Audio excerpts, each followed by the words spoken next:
I have been a freelance film editor for over 15 years, and I've been in the film industry for 21 years, something like that, maybe even longer.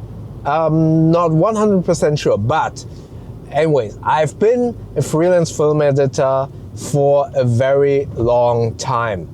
And I have to say, one of the most important factors of being a freelancer or a professional in general, I feel like that is overlooked a lot of times, is your personality. And I don't mean that in terms of the literal word personality, but rather in terms of how you are with other people, your people skills, and if you are, for the lack of a better description, a good person. I've noticed this so many times that I know so many editors who are much better than I am. They are amazing.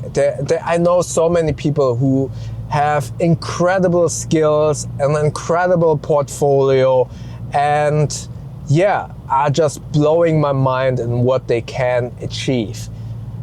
However, I also know some of them aren't like the easiest to work with, or for example, I like that person a lot, but that person wasn't or isn't as communicative as the client would have liked, in terms of not only their opinion about the edit or what needed to be done, but also just being around. And me now being in a project that will probably take a month, or maybe in the best case scenario 2 months, and me having to sit inside that office with so many people and having to work with creatives, directors, clients, and they know that they have to kind of, in air quotes, deal with me. It makes a lot of sense to kind of look out for people who aren't not only good at what they're doing, but also are reliable and are pleasant to work with. I just know that that is one of my skills. Not only am I interested in other people, maybe you remember my video many episodes ago where I kind of said, like, I approach life with the perspective that every single person can teach me at least one thing. And I'm always interested in people because I just know that person can teach me 1 or 2 things that I just don't know about.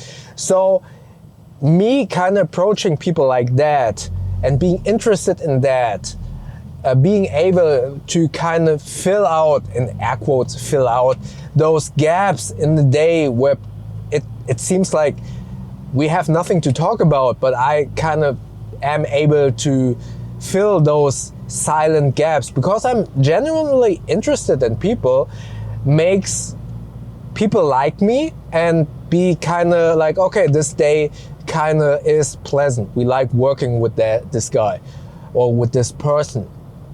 And also kind of, being able to give those clients a good feeling that I am relaxed. And that's also really important. If people notice you're relaxed, it also means you know what you're doing. And when they think or believe or know that you know what you're doing, they are more likely to relax themselves as well. And especially in those big projects. This is an international campaign that I'm working on right now. They need to have a feeling of, okay, everything is in a good spot. We are on course. That is so important, and that is so often kind of overlooked by especially younger freelancers who think like, oh, okay, I am the shit when it comes down to my work. And their work is amazing. Don't get me wrong. They have amazing show reels and portfolios, and do it amazingly. But they sometimes lack the skill to kind of communicate with the client, to kind of feel what the client needs and wants, and kind of tone back your ego. I have no issue in kind of giving clients, creatives, my idea. I don't need the credit for an idea that I have. I am very happy to kind of have an idea and make the person next to me kind of believe that that was his or her idea. And that makes them feel good, and that makes people kind of hire me again, because I don't have an ego, and I also am always like, okay, I understand where you're coming from. Okay, that is your idea. I would suggest this and this and this is the reasons why I would not advise to do it this way.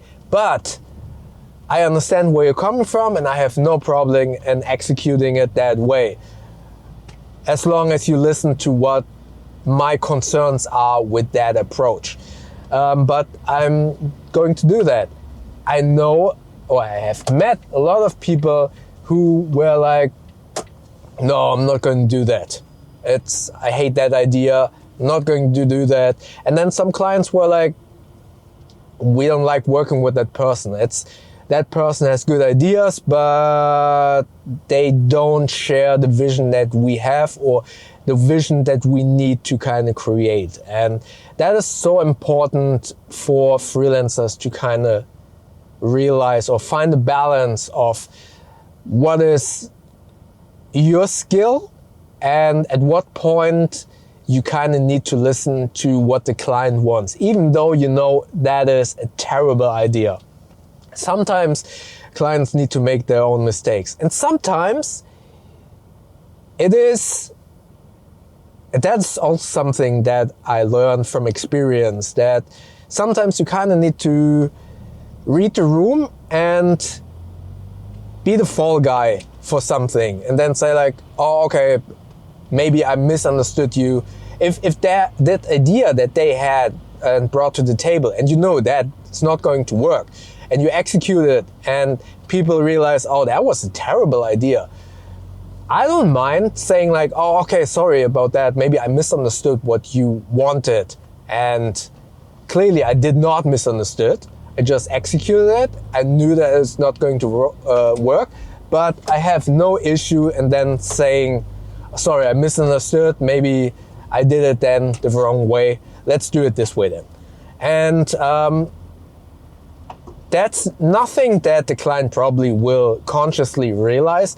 Sometimes they do, and then they are really happy, and then they say, oh, no, you understood it correctly, but it was my wrong. But it makes everything feel a little bit more casual and not as like strict. And that comes from experience, and is something that I would kind of, in air quotes, teach if I had like a shadow who wants to learn editing and wants to learn being a freelancer. That is so important, to read the room, to not have an ego, and to be a good person, to be someone that people like to be around, to give everyone a good feeling, not in terms of it. Don't get me wrong, it's not about sucking up. That's not what I meant, because people will read on that. People don't like that. Clients don't like that if you suck up and are brown-nosing. Don't do that. That's not what I meant. But it is important to kind of make people feel that they made a good decision hiring you, and you are confident enough to accept others' opinions, to accept mistakes, but also showcase why your opinion matters, and be interested. I think that is the most important advice that I can give you. People think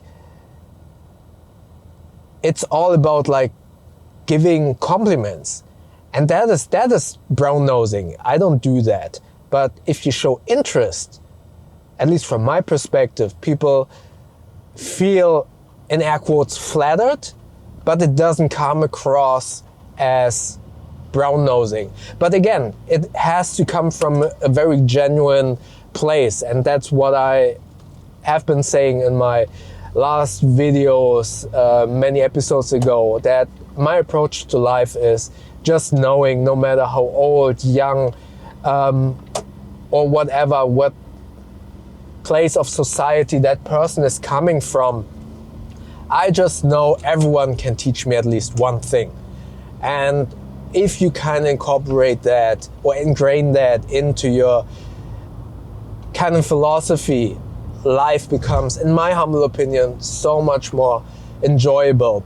And it's more fun. People become interesting. People are interesting. And yeah, that is why I love kind of living my life that way. And that would be my advice to you, to approach life that way. All right, so that was kind of my advice on freelancing. If you have questions, comment below, and maybe check out the video from yesterday. In the video up here, YouTube thinks that you like the video on here. Don't forget to like and hype, and maybe consider subscribing by clicking the button up here so that we can see each other tomorrow. All right, have a great day. Thank you very much.